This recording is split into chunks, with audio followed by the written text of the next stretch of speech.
How's it going, everyone? Today we're going to be comparing a few different methods for capturing an object and displaying it in 3D. Now, normally you could display that content in something like this, like a Lightfield display, but today I wanted to do the comparison using the new Looking Glass block. And what's really cool about this is that it's all on the web.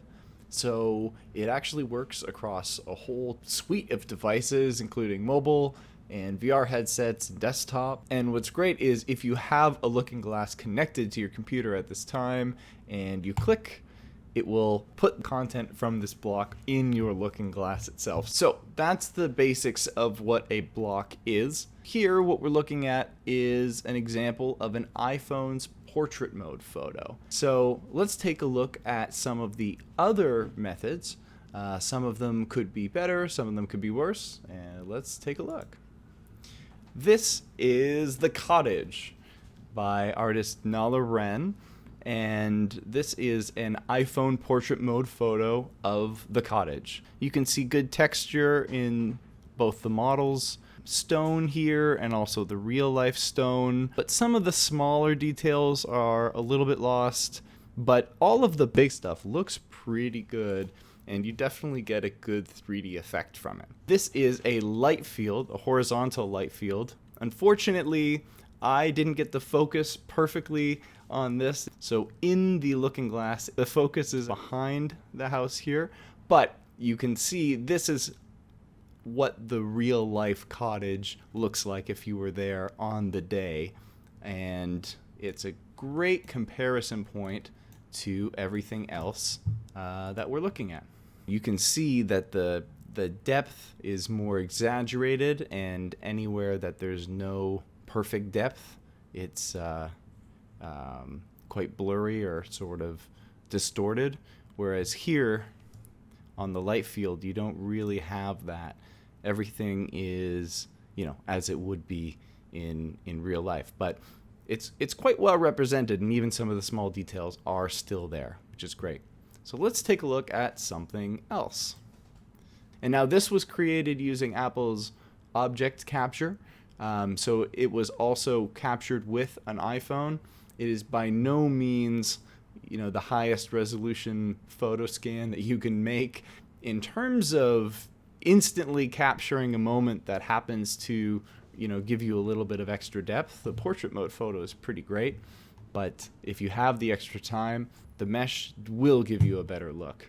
This is a LiDAR scanned mesh, and while the size and the basic shape and some of the flat textures do come across, you can tell that the detail in the 3D LiDAR scan just isn't quite high enough for the small details that you find in this model.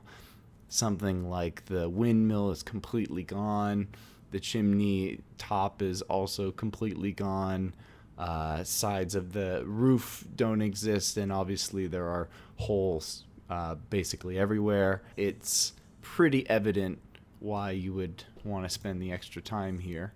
And now, this is kind of a surprise to me, but what we've got here is a volumetric video coming from Record 3D, a single frame of a video that is running at 60 frames per second. Certainly the fastest. So this is, a 60th of a second, even faster than the portrait mode photo scan.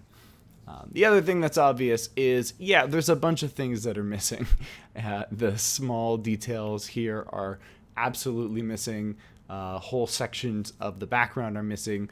Basically anything that is behind anything else is going to be missing. But what's interesting is whatever is here is, I would say, preferable to something like the LiDAR scan.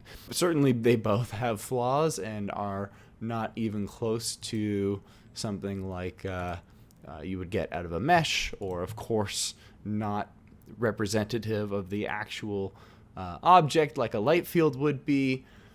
But there's something interesting here, especially considering this is 1 out of 60, something that you get for 60 frames a second. So I was pretty impressed with this one, but of course At the end of the day, you're going to want to have something like a Lightfield for the optimal representation. But out of everything, in terms of balance between speed and overall quality, the portrait mode photo is pretty darn awesome. Highly recommend turning that mode on every once in a while. You just might be able to create a cool block out of it. Thank you to Nala Ren, the creator of the Cottage and The Boy shown in this video. You can find her Instagram portfolio in the description below. If you found this interesting, feel free to check these out for yourself. Every block shown in the video today, and also a couple of extra, are going to be in the description, and no matter your device, you should be able to take a peek at this, and also check out host.glass for an assortment of amazing content that other people are creating. You can scroll forever and check these out and send them to your friends as well. Have a good one.